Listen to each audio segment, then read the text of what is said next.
And there, on cue, is Dan's Head in Hands.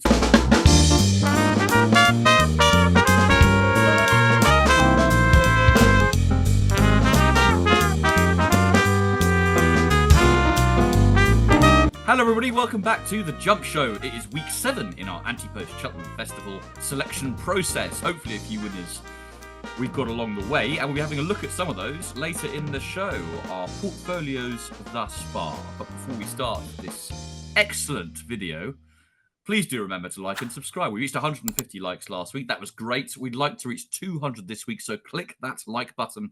It really does help out. And if you haven't subscribed yet, do that too.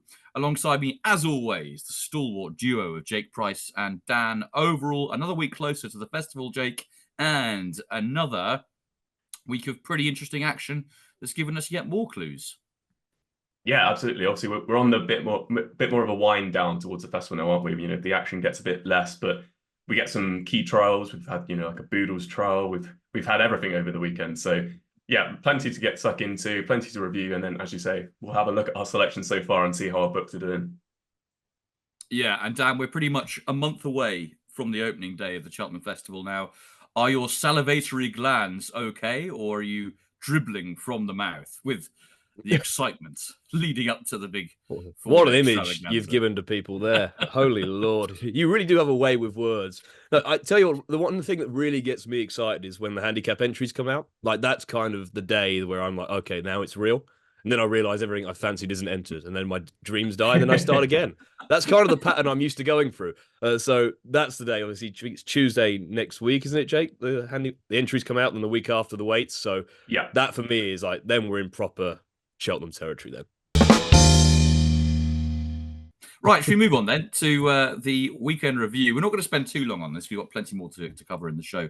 But of course, at Newbury on Saturday, we saw performances from both SHISHKIN and Edwardstone. I'll start by mentioning SHISHKIN, who won well. He never really does anything particularly impressively, does he? He's rather a lazy individual, and I think there's plenty more to come from him.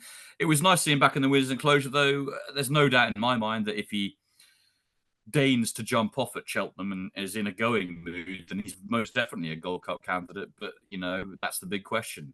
Back at Cheltenham, is he going to really produce his best? I think if Nico de Boinville wasn't on him, I'm so glad he's back, then I'd give him no chance whatsoever. I think Nico has to ride SHISHKIN. They seem to have a pretty good relationship, and Nico knows him so well.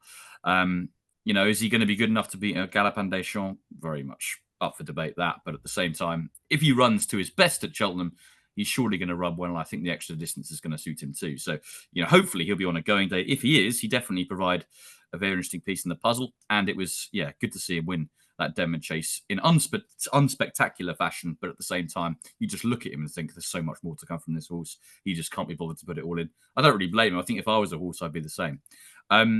Okay, let's move on to Edwardstone, who absolutely bolted in. And Jake, performance of the week as voted by the Jump Show viewers. Yeah, absolutely. And it's easy to see why. It was a very impressive performance. Obviously, Edwardstone has had a bit of an in and out type of time of it recently, hasn't he? He tried the Ryanair trip last time, didn't get home, stepped back and trip to 2 miles this weekend, and he just went from the front and absolutely blew the field away, didn't he? Like he forced the field to fall apart, I think. I know there was 2 non-runners before the race, but he forced the field into mistakes. He forced the field into running outside of their comfort zone, and he was just absolutely cruising, wasn't he, coming down to the second last before obviously Boot Hill took that tumble. I'd say that Boot Hill didn't really get his ground. I'd say Amarillo Sky, it was a bit of a baptism of fire, wasn't it, after his long absence? But Edwardstone went from the front. Yeah, exactly. So Edwardstone is absolutely romped home. Would he come into my champion chase pictures now? Probably not, to be honest. I don't think it was a strong enough race. I don't think he's got the profile of a horse who's on the up that's going to be able to challenge El Fabiolo. But nevertheless, it was a great performance, and it was good to see Alan King back in the winners' enclosure with him. Oh, I thought it was electric. I really enjoyed that performance from Edwardstone. And 8-1 for the champion chase. I've heard a few people say in the last week or so last few days or so, that looks like a big price now. And I would tend to agree. I mean, I know that El Fabiolo's done everything right so far, and obviously John Bon is second in, but Edwardstone is talented. There's no doubt about that. Dan, oh lordy, Lord, Iberico Lord, back with a big pot. And do you know what? As soon as the race finished, my immediate reaction was, oh, that was a great ride. And then my friend and colleague at work, said to me, well, it was just the horse who got him out of trouble, really. How did you kind of see it? I'm not the. I mean, he needed to have the horse to be able to ride him like that. Obviously, with patience on the inside. And comments afterwards suggesting that the inside was where the better ground was. So maybe that was in their thinking. And obviously, I think any other horse in that race may not have picked up in the same way. But very good performance. Obviously, he was somewhat entitled to do something similar based on the form of the Greatwood and off at an £8 higher mark. You'd think there would have been another race in him. He was a fairly obvious choice in that regard and won it pretty well. I just felt slightly sad for Lotus Sud, who was one of the horses we mentioned back a few months ago on this show as one I was looking forward to, mainly because I thought he was going over fences and I thought that would really suit him, but they kept him back for hurdles, of these big handicap hurdles, as he pulled up in the Greatwood, didn't go a yard. And my God, this race, he travelled like the best horse in the race for so far. It was unbelievable. He cantered into the lead and then just decided, like he kind of did last season, I'm not quite sure I want to go through with this, and then just got headed and didn't really pick up. I think it was notable that Harry Skelton almost swerved him towards Birico Lord, maybe to give him a bit of company to try and urge him to respond, but I'm just not sure he puts it all in, to be honest. I think he's actually very, very talented. They're in a bit of a quandary with him now, whether they do exaggerated waiting tactics to try and really hold him on. Like, I can see him going to a county and maybe ridden with a straight and coming there, travelling well and just not going up the hill, to be honest. I think Iberico Lord is probably going to stick to 2 miles. I think there's no reason to change it. Up £9 for that. Will have to be a big player in a county hurdle. And he's one of those where he's young, progressive. Obviously, he's not a novice, so maybe some might be considering maybe as a horse can take the step up. But when he's on his day, he's a really impressive horse. And obviously, soft ground seems more important to him after Ascot. So really likable performance. Front two pulled clear. I think a few in behind, like Dottie the Great, will be considered for the Coral Cup and races like that. Obviously, it will be a key piece of form. We probably mentioned a few times in the build-up to these Cheltenham handicaps, as it always is. Yeah, absolutely. Let's move on to Sunday Exeter. And the older viewers of this podcast and listeners might remember the old Beach Boys hit, a very good song called Fun, Fun, Fun. And that is the name of the horse that won at Exeter in that listed race for Willie Mullins, his first run at the track, Jake, and his first winner too. Yeah, I was actually down there on Sunday to have a look at the races, and she was very good. She looked nice in the parade ring. She's obviously quite a slight filly, but she made all of the running. She was a tad keen, but I don't think she was too bad. Obviously, the ground was very heavy, but I thought she was a good winner in the end. Obviously, she ended up having that late challenge from Favourite Fortune, which we'll touch on in a minute, but she held on all the way to the line. She looks like the type that could go to the Mares Novice. I know Willie said on his media day this week that they might keep her at home, but to me, I think she's worth a chance. Maybe she's not got the class of the front three in the market, but on a going day, she could easily get into the frame if everything fell in her way. So yeah, I think she's good. Obviously, Darryl gave her a good ride, and she's definitely a mare that I am a fan of going forward. Yeah, and I think you'd have every reason to be, really, because she's got a nice attitude. She's got class too. I didn't think Favour and Fortune was perhaps best suited by the way the race panned out in the end. He was staying on, wasn't he, towards the close of proceedings. But I was very happy with that as my county hurdle selection Ante-Post. I was happy with it. It seems that a couple of betting firms weren't particularly happy with it because they pushed him out to 25-1 from 20. So I thought it was a bit weird because that was a good run. He's now qualified for the county. And I think he's going to go in there off a pretty decent handicap mark. So that confused me a bit. I've not lost any of my excitement about the horse in general. And I'll cover that a little bit later on when we look at our books. But for me, it seemed a bit of a strange decision for bookies to push him out after what I thought was a pretty decent run behind a good mare. So, yeah, odd one, that one. Brighter days ahead. Jake, Navan Sunday, won very well. Didn't learn a huge amount other than the fact we know she's pretty good. Yeah, exactly that, really, wasn't it? I think there was a few question marks before the race of her starting, coming back over 2 mile 5. Obviously, that's quite a step up in distance compared to the Mares Novice, but she absolutely eased through the race, didn't she? She was the most comfortable winner of the day, and look, you couldn't help but be impressed. Obviously, she's going to go to the Mares Novice now, has to win over 2 miles, but she's got plenty of pace. And as I said, it's probably between the front three in the market, that Mares Novice hurdle. And if it is between the three of them and they all turn up on the day, we could have a hell of a race. Actually, Dan, I was going to say that it looks like being one of the races of the festival, isn't it, at the moment? Jade de Grugy, Dysart Enos, Brighter Days Ahead. And then you've got horses like Queen's Gamble down below and, possibly fun, that kind of mare you might turn up to. So it could be a really good race. Yeah, Golden Ace has maybe made a good impression as well recently. So there's a few interesting ones in there, but to me, this Brighter Days Ahead, just the class she used through this race was pretty notable to me. Obviously, I think Jake mentioned it was a bit of a concern going 2 mile 5 Navan heavy ground as a prep. See, it was weird. Initially, Gordon said this has always been the plan. Then after the race, she had a bit of a setback. I think hence they missed the Solrena. So what exactly occurred there, I don't really know. But going here on paper didn't look ideal, but she didn't have a hard race here at all. She's eased through it as comfortably as you'd like and put the race to bed very easily. Yeah, I think she is really top notch, to be honest. Like the more I watch the race and watch previous races of her, the more I'm warming towards her as the one I think is going to take all the beating in that mare's novice hurdle. Yeah, and just on that mare's novice hurdle, before we move on, I'm actually broadcasting with Racing TV at Sandown. So at the time of the recording, this is tomorrow, so on Thursday. And it features the Jane Seymour novice hurdle, which is a grade 2 for mare's novices. And in the last 2 years, that race has provided the winner of the mare's novice at the Cheltenham Festival. So Love Envoy 2 years ago, and last year You Wear It Well. And this year, it's a very competitive race indeed. Lots of last time out winners, lots of improving mares, and every single one, bar Dan's favourite, Cherie Dam, have got an entry in that mare's novice hurdle. So although we're looking at, the Irish holding a very strong hand, Dice like Enos very impressive so far, if something comes out of that race on Thursday and is really impressive, they'd have to be thrown into the picture just because of the recent record in the race, I would say, Dan. Potentially, I'm just pulled the race up now. Obviously, Little Miss Dante's in there, who's maybe had her limitations exposed. I mean, they're all rated around the same ballpark, aren't they? I think Cherie Dam could take a bit of beating in that, Like she got a very inefficient ride at Aintree on Boxing Day, and she would have won that as far as she wanted if she was ridden with a bit more restraint. I think the Sandown will really suit her, actually. That's an interesting race. Nothing really stands out looking at it here. It's going to take I'd say, a very notable performance to trouble the head of the market, but as you say, it's often produced a real kind of staying type, which we've seen win from the front. Obviously, you mentioned in Love Envoy and You Wear It Well. So we'll see if something can get to that level, but it's going to take a step up from any of those in that field. Yeah, I still think there's more to come from Aston Martini myself, but we'll see what happens on Thursday in that race. Just finally, on the weekend, there was some pretty decent action at Navan on Sunday, apart from brighter days ahead, including Hidden Valley Lake and the Boyne. American Mike, who is one of the biggest enigmas in racing, isn't he, really? Sometimes he looks like a world beater, other times he just looks awful. And then Allegory de Vassy at Nace on Saturday. So I thought that was a really nice performance from her. I'll start with her. She was back to somewhere near her best, really. It was a lovely waiting ride from Paul Townend. He knew he just had to track Riviere de Tel, really. And when he made his challenge, it was all very easy. And yeah, she was on a going day there. I'd give her a chance in the Mare's Chase, a big chance if she produces that. But I suppose there is a question mark because she can be a little bit erratic.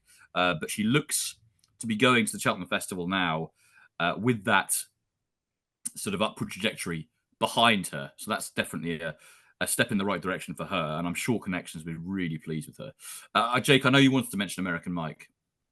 Yeah, I mean, it's a shame he's not in the National Hunt Chase, really, isn't it? Because I think he would actually probably take a bit of beating in that. I think a marathon trip is actually going to suit him now that he's proven 3 mile heavy ground is no problem. But he's only in the Turners, which is just absolutely bonkers, isn't it? That's his only option. He'd have to be supplemented to even run in the Brown Advisory. That says all you need to know about the horse, really, doesn't it? About how much he's screwed with Gordon Elliott's head over the years. But I did also want to mention Nick Rocket. I do think that he's a horse where him and Paul Townend don't seem to see eye to eye. I think every time Paul Townend's ridden him, he's looked awkward. Especially looked awkward on Sunday at Navan. But he did stay on really strongly behind, obviously, American Mike there. Finished in second place. American Mike kind of idled going down to the last and then picked up when he heard the horse behind him. But I think that Nick Rocket, if he did go to the National Hunt Chase, I probably would still be willing to give him a chance. Obviously, you're going to need a good amateur on him to make sure that he gets around without any issues. But he might not be the pick Patrick with MC Gardens in there, but if he had another good amateur on, I probably would still give him a chance. I think the marathon trip's going to suit him. Potentially he'll get held back for the Irish National, but he's a horse who is definitely on my radar for when he goes to marathon trips. Yeah, no problems with stamina with Nick Rocket, is there? I'm going to move on with some updates for the Cheltenham Festival. In case you missed these, Grange Clare West is out for the rest of the season. That was really sad after being found cast in his box. Caldwell Potter will not go to the Cheltenham Festival. Instead, Connections are looking towards Aintree. Other scratchings from the festival this week include Mirazul West and Farron Glory, both from the Supreme Novices Hurdle. Iroko will go to Cheltenham, according to Oliver Greenall and Josh Guerriero, which is absolutely brilliant news. last time we saw him was at Warwick, where he was so impressive. Not run since then, and we thought he'd be out for the whole season. But it's amazing, really, his rate of recovery. And the only option now is the Turners, which I have to say has made the JP McManus novice chase options for all his horses a little clearer. I mean, we don't know for sure, do we? But Factor File probably more likely to go to the Brown Advisory now. Corbett's Cross almost certainly going to the National Hunt Chase. It's his only entry, with Derek O'Connell likely to ride too. And the other McManus horse to talk about is In the Pockets, who is back in training and could be supplemented for the Cheltenham Festival. So that would, again, possibly change things up a little bit. But I'd say the picture is a little bit more clear than it was. Gordon Elliott finally has stated that Irish Point could yet be aimed at the Champion Hurdle, despite being 4-1 for the Stayers. That was in a recent stable tour. I think they'd be... they'd be playing for third place in my view. I don't reach the point of that when they could probably win the Stayers Hurdle, or at least have a good chance of doing so if they went that route. So I'd be surprised if they went to the Champion Hurdle. Okay, lads, it's time to look back from the past 7 weeks on our selections so far. Really looking forward to this. I had a little bit of a look at the books we've got so far, and it didn't make for horrendous viewing, Dan. And I thought you've got some nice positions, I would say. Well, nothing's been dashed just yet, which is a miracle, but that'll come. That'll come in the weeks to come. I think starting with no flies on him, who's obviously got his litmus test on Sunday at Punchestown. Obviously tipped at 33-1. He's now generally 14, 16s. He's kind of become the wise guy's alternative to the head of the market, but I think that was kind of before Ballyburn looks set to run here. So still got a bit to prove. If he rocks up, we've got a decent price about him. I think if he runs, he won't be 33-1, so that's okay. Salvador Ziggy's halved in price from 16s to 8s. I think that was always going to happen once a few of the others fell by the wayside, which they're doing. Happy with that position. Safarur, 16s, basically the same price. Nothing's really changed. He was the first horse mentioned by Gordon Elliott in his stable tour when he talked about handicappers. Could still go to the Grand Annual, but the plate is definitely an option. Chianti Classico, another one at halved in price from 20s into 10s. Seemingly everyone thinks he's going to win the Ultima, and it's not exactly shaping up like a great race. I don't think the Ultima, I've struggled to really find an alternative that stands out, so I'd be very happy with that position. You ought to know, only in the last couple of days of people finally were given the respect he deserves for that run in the DRF. I thought it was a cracking run. He was giving weight away all round, came from off the pace, travelled into the race really well, finished second behind a horse who's now injured. So he's probably got the best bumper form actually on offer. And yet he was still 14-1 after the race, and now he's been cut into 9s. I think that's more like it. I think he'll go off towards the head of the market. And then the other two, Bruno in the Coral Cup, 25-1 still. He seems to be heading towards the pipe maybe, but he will be entered in the Coral Cup, so we'll see. And then Absurd, who's come for a bit of support since last week's episode, was 16s, now into 12-1. So nothing's in a worse position. So it's one of those where it's going to take it's just one of those needs to come in and we're laughing, but happy enough so far. As you should be, Dan. I think, for me, looking at your list, and, it's very much your selections, of course, and I wouldn't, encroach on your turf, so to speak. But if I had to select one who I thought was probably the most promising of those, I'd actually go with Salvador Ziggy myself. I think he's got a really good chance in that race, National Hunt Chase. I know it looks quite competitive now, but at the same time, I think he's going to be really suited by that contest. So I think that 16-1 you've got looks really tasty, I have to say. Cool. Jake, what about you then? We've got some lovely, lovely horses in here. One slightly rogue one that's not quite gone to plan, but everything else looks great.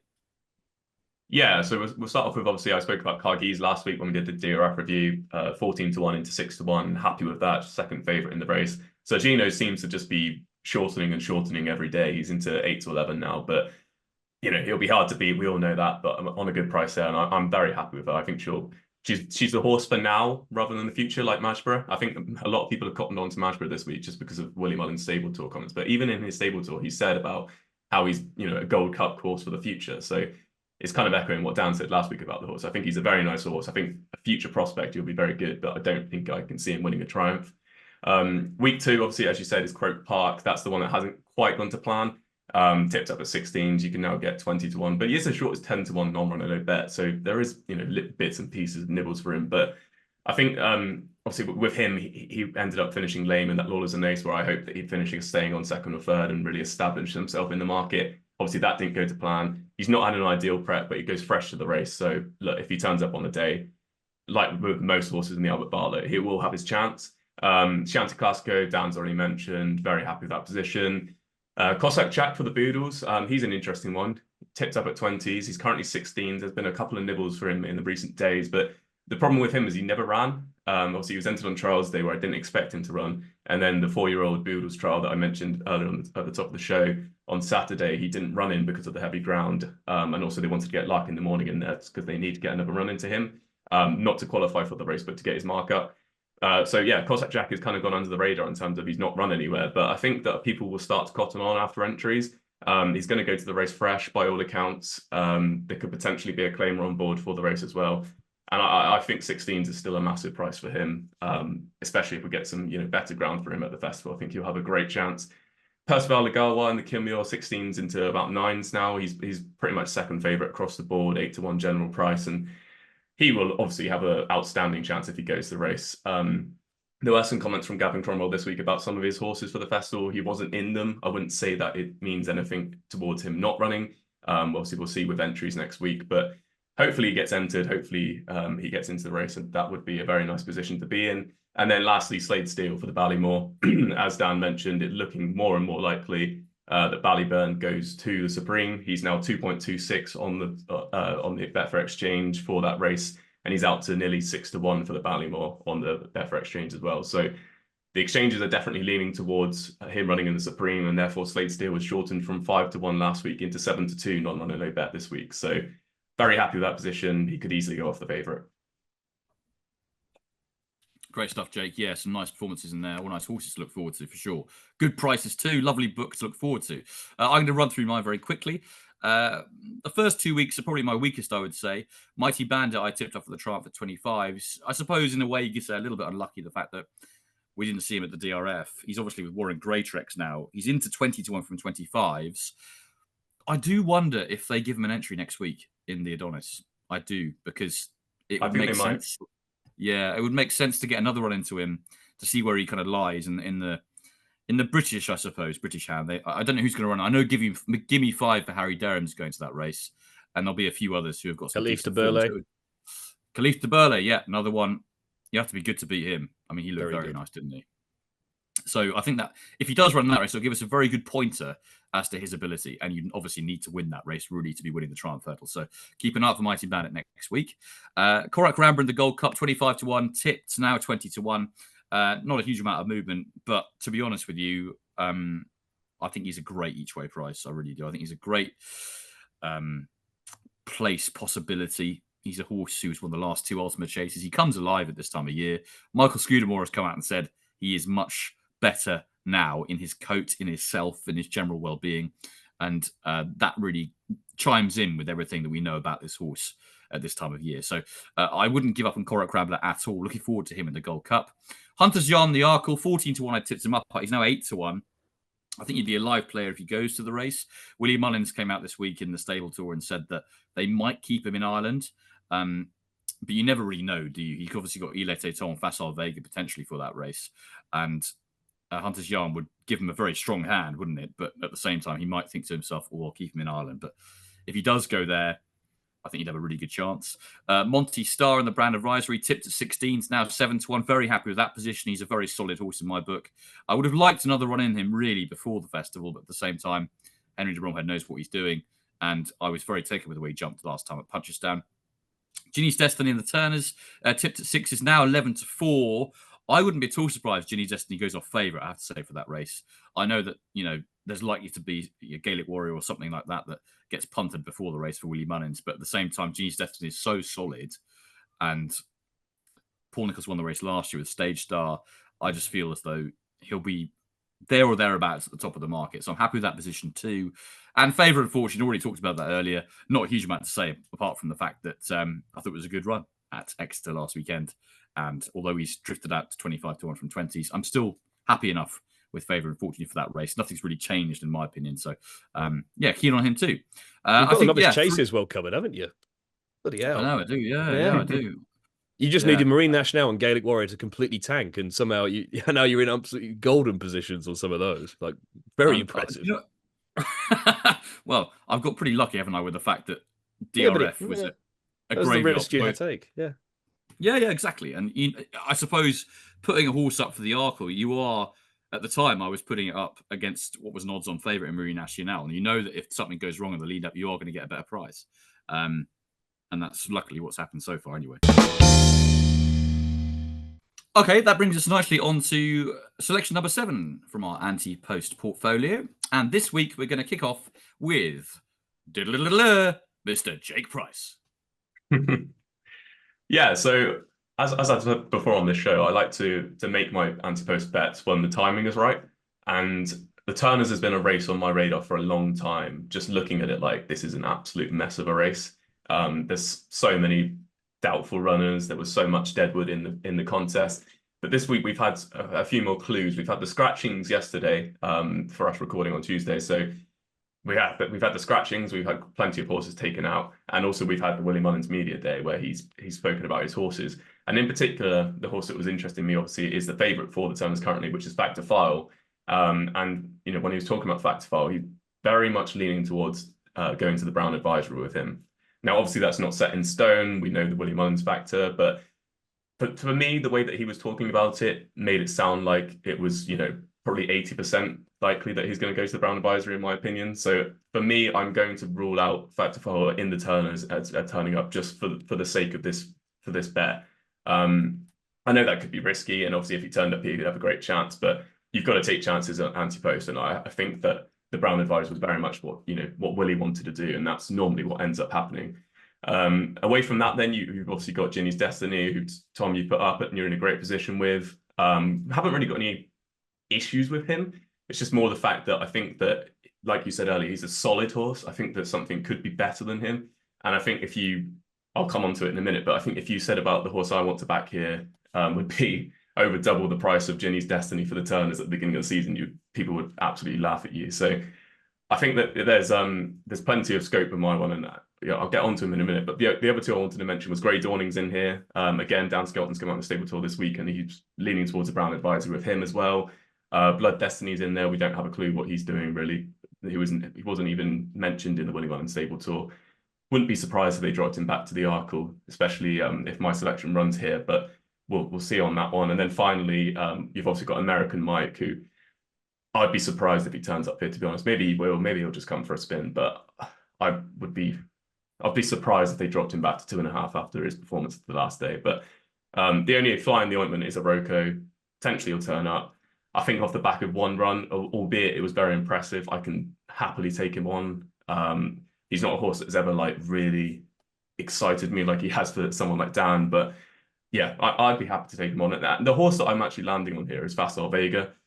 I think that if you consider that he's a horse who has been running over 2 miles his whole career, and he's been thought of as a top 2-miler by his stable, by Willie Mullins, I think the fact that the majority of people, outsiders looking in, would say that he needs to go up and trip and he needs to be in a 2.5-miler. I think you can actually make a case that his form is very good. I know he has disappointed on numerous occasions, but I think if you're talking about say he is a 2.5-miler and he's been running over this 2-mile trip this whole time, I think he has got some very, very good form in the book. Obviously, no less, he was second in the Supreme, but behind Marine Nationale. Then since going over fences, he's beat In the Pocket, who, as you mentioned, could come back, but after, again, with like a Rocco having one start, I'd probably be tentative to back him, as much as I'll have a couple quid on just because I love the horse. But yeah, like he's beat In the Pocket absolutely easily on heavy ground over 2 mile, 1 furlong. He's then gone to Leopardstown, and I think Leopardstown is kind of developing into a track that he doesn't actually like that much. I know he's won there plenty of times, but he was 4th behind Founder 50 over Christmas, and then at 3rd, obviously, when he ran in the Irish Arkle the other day. But again, if you're looking at that as a 2.5-miler running over 2 miles, he's finished 3rd behind Elite Thompson, Founder 50, putting in a very good performance realistically. I know he was working the house down, and Connections thought that he would absolutely thrash Elite Thompson that day. But I think it is just screaming that he needs to go up and trip. And if he did go up and trip, obviously he's into a much easier race in the form of the Turners. I would have him as, well, I would have him a lot better than Ginny's Destiny in terms of raw ability and on terms of what's been achieved on the track.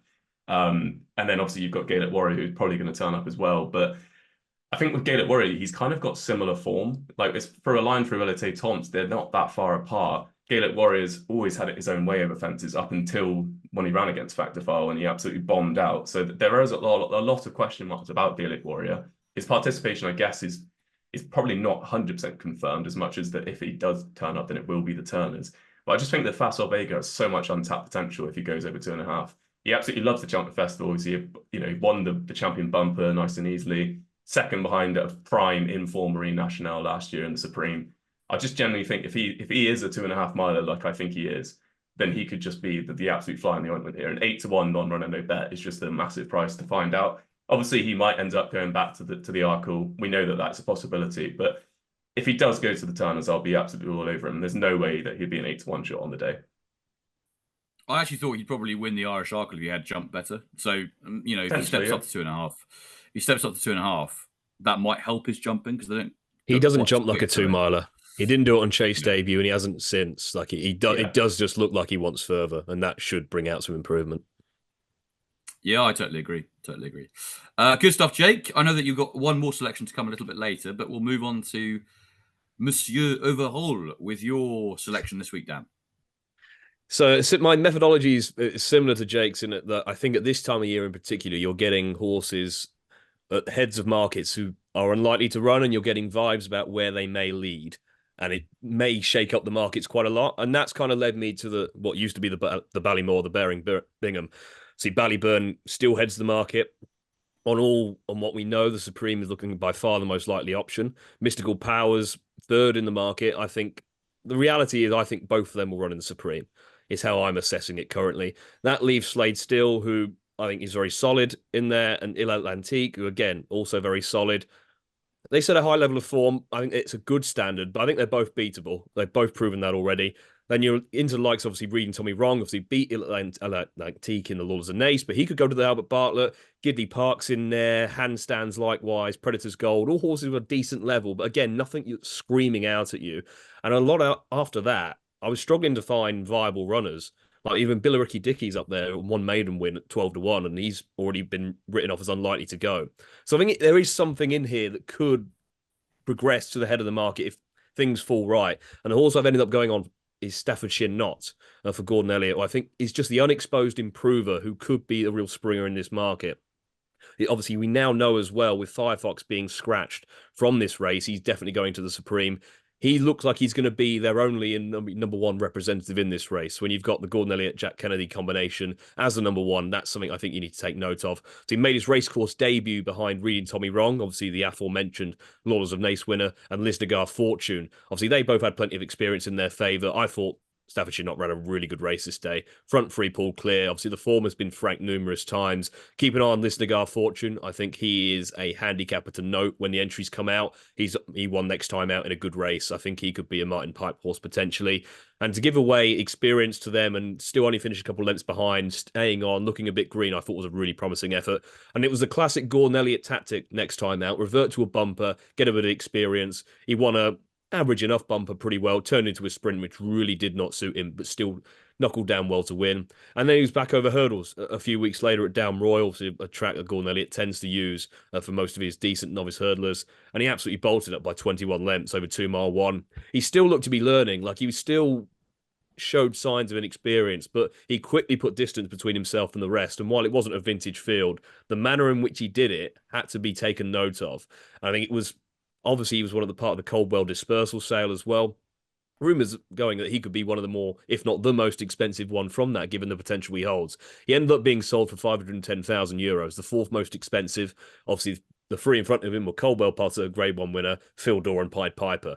So to be fourth to those in terms of sale price says a lot about the regard in which he's held. And obviously, Gordon Elliott kept hold of him. He's now in the ownership of Gigginstown. So I think that says a lot about what they think this horse could be. They mentioned after his maiden hurdle win that they want to get another run into him, and also in the stable tour as well that Gordon did recently. Like, this is the race he'll go for, all being well, but they want to get another run into him. I assume they're going to go to the Michael Purcell. It's a race that Gordon Elliott's used quite a lot in recent years, generally for handicappers more often than not, but see, he isn't going to go down that route, mainly because he just can't because it's only be his third run over hurdles. And I think he's a fair bit better than that and has potential to be better than that. He definitely shapes as though stepping up in triple suit. All of his starts have been over 2 miles or 2 mile one. He's by Shantou. His dam is a sister to the Tulo Tank, who was actually one of future champions of his hurdle, was second to Vitor in the Deloitte. He's also a half sister to Many Clouds. So there's stamina in the pedigree to suggest 2.5 miles is definitely going to suit him. So while I appreciate that he's probably more of a 3 mile chaser in the making, and you can question whether he's going to be ready for a race like this at this stage of his career, the potential he has, I think, is quite marked. And I think he could be a real springer in this market. Again, if he goes out and wins the Michael Purcell impressively, like he's not going to be 20-1, which he is now. And that's also number on a no bet. So I think the situation we're in with him is if he wins his next race well and looks really impressive, he's going to shorten for this race, and it's his only option. Can't run in the handicap, but it's the only race he's entered for. So I think he's going to be a real shortener. And if he isn't as impressive, I don't think they'll run him and they'll just keep him for another day, in which case we'll get our money back. But in that regard, I think you're dealing with a horse with real potential to shorten. For connections, obviously, you have a great record in this race. Obviously, won it past a few times in recent years. The 1-2 in 2020 as well with, I think, Samcro beating Notebook, I think it might have been. Or, yeah, I think it might have been Notebook. So they've got previous in this race. I think it's a race that's crying out for something to emerge as a bit of a challenger to the status quo. And I say, I think 21 number on a no bet, given the circumstances, I think is a good bet at the minute. Great stuff, Dan. Really enjoyed that. So I'm a big fan of Stafford Chenault too, actually. I think he's underrated. So looking forward to seeing him running again for sure. I'm going to go in before Jake here with my selection for this week, which Dan has refused to find out about before we've gone live so that he can laugh in my face because it's one of those horses, I think, who's going to definitely bring a few chuckles here and there to those watching this. But I like him, and that's all that matters. So my Ante-Post selection this week is a horse with whom I've always tried to give him the benefit of the doubt, I suppose. I've always thought of the best in this horse. And, you know, my kind of my method of Ante-Post bet selection is, you know, shoot to kill, gun them down. And with that in mind, I am tipping up Hitman for the Ryanair. And there on cue is Dan's Head in Hands, which, to be fair, in my mental script for this podcast was exactly what he was going to do. And I'm very happy that I've not been disappointed. But let me first reveal my reasoning for this, because he's 20-1 at the moment, is Hitman for the Ryanair. First up, he's definitely going for the race. So that's a tick in the box that he's going to be running. So that's good. Next up, I'm going to go through the race itself, because I think we all know by now that the Ryanair is ripe and open for a horse who is potentially, you know, not of its usual standard to win, because it's not the greatest race in the world, to be kind. Banbridge is top of the market. Banbridge is a good horse. We all know that, but he is beatable. Envoy Allen, depends what kind of horse turns up. If last year's winner turns up, you'd have a massive chance, but it's a big if. Stage Star, again, beatable. Conflated, you know, you've got to give him respect, given he's likely to be Ryanair's main hope in their own race. Chicken Stand Stud, of course, Michael O'Leary. But at the same time, again, you know, it'd be disappointing Ryanair if Conflated could win it. Capadana, not good enough for my book. Fieldor, same comments apply. And then you go on to the likes of Gar Law, who's like to be supplemented for the race and appreciate it. So you're looking at a race that really doesn't inspire particular enthusiasm, really, in my book, at the top level. Ahoy Senor's in there too, and says Protectorat. But these are all horses who we know their level. Look, we know the level of Hitman too, but at the same time, I thought it was a mighty prep behind Shishkin at the weekend. Look, that race is over too far for him. He doesn't really stay just under 3 miles as well as he does 2.5. It was heavy ground. He travelled up really strongly behind Shishkin. If you didn't know the horse and you were watching Hitman and Shishkin, let's say, on Novice Chase debut, you'd say, oh, Hitman's going to go on and win here. Shishkin is lazy. We all know that. Shishkin ended up going clear by 4.5 lengths. Hitman got a bit tired, and as is his wont, sort of had enough. But it was too long a trip. The ground was too soft for him. And in the Ryanair, he'll get that shorter trip, hopefully slightly better ground too. Now, he ran in the Denman Chase last year at Newbury. It was his prep for the Ryanair last year too, and he didn't run nearly as well, I thought, as this year. He was beaten 7 lengths by Zanza, who he was much better off at the weights. And he was beaten 7 lengths into submission, really. Then went to Cheltenham and finished third behind Envoy Allen, beaten 3 lengths, travelled pretty strongly into the race. And that was in a new headgear combination. But there's no doubt, Paul Nicholls has said, this has been a smoother passage to the race this year. He's been trained for the contest in mind, and it was a much better prep run than last year. Considering he was third in the race last year at 22-1, I think there's absolute reason to believe that at 20-1 he can run a better race. And I know he's had 4 wind operations. I was trying to find a horse, actually, who's had 4 wind operations currently running, and there aren't many. Most of them are retired, for good reason. Well, exactly. But the fact is, they are persevering with him. And since he's had that 4th wind operation, okay, he didn't run particularly well in the Paddy Power podcast handicap chase on trials day, but it was a much better effort last time. 3rd run after that 4th wind op. I'm willing to give him a chance. He's a strong traveller.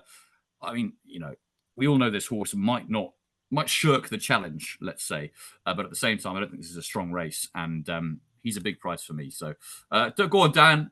Lay on Macduff, as Macbeth would say, and give me your worst. I'm not mad. I'm just disappointed, Bully. But can I read you some numbers? So 2.1, 2.36, 1.28, 1.1, 2, 2.46, 1.83, 1.17, 1.75, 2.06, 3.55, and 3. They are the odds in which Hitman has traded in running and been beaten. How can I go? How there's so many examples that I can give. This horse does not want to win. Like, if he was ever going to win a big race, it was last year's Ryanair, which was terrible. Like, that race was like SHISHKIN managed to beat Hitman and didn't go a yard. Like, French Dynamite was 3 lengths away. Like, it was terrible. I don't think this Ryanair is particularly any stronger, to be honest. I mean, you got Envoy Allen. No, but you know what he's going to do. He might travel into it, and then he'll just go. I'll tell you what, this is a great strategy. If you're going to back him now, then just put a lay in, like I don't know, 3 on the exchange. I think that's the only way you're going to make money from this. I mean, you might get some each way money if you do it each way, but like, he can't win. He will never win. It just doesn't happen. The only time he won was that muddling race. Was it a Haydock where he just set off in front and nothing ever saw him? Like, he hates winning. Jake, can you clip that up when he wins? Dan saying, "Oh, absolutely, yeah. He'll never win." I'm looking forward to seeing that when he. I don't think I'll be having to clip it up very soon, but if it does happen, I will do it. Yeah, I mean, what I'm trying to think. What those 2.5 mile veteran chase series, you might make all in one of them in like 3 years' time, maybe. Also, Harry Cobden's not going to be on. Appeal. Surely that even lessens his appeal. Harry will choose Stage Star. Well, you never know. No, I do know. No, he'll I know. No, he will. Fool me once, fool me 17 times. Shame on me. No, it will be his mentality. Do you know? Funny enough, like, all joking aside, although you'll probably find this funny as well, a jockey that I think would be well suited to Hitman is Lorcan Williams, because he is one of those guys who is very, very patient, waits on his horse, and never challenges before it's absolutely the right time. If Hitman's going to win, I agree with you. He has to be on the bridle after the last and just being coaxed into it. He has to hop in the ambulance up the straight. That's the only chance of crossing the line in first. Like, the only chance he has of winning is making all. And he won't make all because Stage Star and there's so many front runners. So the only way he can ever win a race is if he doesn't see another horse, in my opinion. You know what? This. I'm glad you caveated that within your opinion at the end. The great thing about I'm always a professional. the great thing about the great game is that we all have great and not so great opinions, and that is why we do it. That's the fun of the game, and obviously that was one of my greatest opinions. I look forward to the comment. Please let us know sincerely what you think. I'm very interested. On to Jake's fine. Now that the courtroom jester has had his say, on to what Jake's got to say, his second tip of the podcast. Yeah, I'll keep this one brief just to wrap up the podcast. But one did catch my eye for a handicap at Exeter on Sunday. Obviously, there was actually some really good racing despite the heavy ground, and it came in the opener where there was a very competitive free runner handicap novices chase, over 2 miles 3 furlongs, and is actually Krabilly for John Joe O'Neill. I think that he's actually going to have a really good chance in the plate if that's where Connections decide to run. Obviously, I don't know if that's the exact plan. We'll find out with entries next week, but this is a 16-1 non-runner no bet price, so I think it's worth taking now just in case he does. But yeah, he's a horse that I've been really taken by. I don't think I've ever really got on the right side of him, to be honest. Famously, the one time I backed him when he fell at Cheltenham in November and potentially looked like the winner against Ginny's Destiny. Obviously, it was quite far out that day. It was at the second last, but he was travelling very smoothly on the Cheltenham Old Course. And if he finished second to Ginny's Destiny, that would have been a great piece of form. He then went back to Cheltenham in December. And again, he ran a good race. This came over 2 mile, 4.5 furlongs on the new course. So obviously, this is the plate course in distance. And this time he finished in 4th place behind Ginny's Destiny, who's obviously second favourite, potentially favourite for the Turners. Grey Dawning was in second. He's prominent in both the Turners and the Brand Advisory Market. And then Trelawn was in 3rd, and he's rated 145. So obviously that was a really nice performance as well to finish 4th in that race over the exact course and distance that he'd be needing to run over at the Cheltenham Festival. And then, as I said, when he ran on Sunday, it was a 3-runner race. He was the outsider of the 3. Tamiris went off the favourite. Trelawn was the second favourite. It was a good race. Tamiris is rated 143. Trelawn, obviously, as I said, 145. And he was getting £5 from both of them because those two had obviously previously won a race. But Krabilly, he ran a stormer, really. He crept in behind. He put in a good jumping performance the whole way around. And then towards the finish, he just got motoring. And obviously, as I said, that was over 2 mile free. So I think stepping up a little bit in trip is going to be absolutely perfect for him.